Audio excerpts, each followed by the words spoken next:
दोस्तों आज ग्रेप्स की जो वैरायटी मैं आपको दिखा रहा हूँ ये बहुत ही स्पेशल वैरायटी है।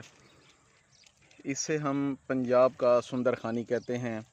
इस वैरायटी का नाम वैसे है सुल्तानीना। सुल्तानीना एक बहुत ही ज़बरदस्त वैरायटी है। ये इलांगेटेड में है, लंबूतरी शक्ल में अंगूर हैं इसके। ये देखें इसके गुच्छे जो हैं ये भरे हुए हैं। फ्रूटिंग इसकी बहुत ज़बरदस्त है और ये पंजाब में बड़ी सक्सेसफुल वैरायटी है। इसकी आप फ्रूटिंग देखें, बहुत ज़बरदस्त फ्रूटिंग है और ये मार्केट में सुंदर खानी के नाम से बिकता है और बड़ा अच्छा रेट इससे मिलता है। ये सीडलेस वैरायटी है और इसका जो जायका है वो बहुत ही ज़बरदस्त है। जिस तरह से आप सुंदर खानी को इंजॉय करते हैं ये बिल्कुल उसी तरह की वैरायटी है। देखें पौधे जो हैं वो फ्रूट से भरे हुए हैं, गुच्छे ही गुच्छे हैं।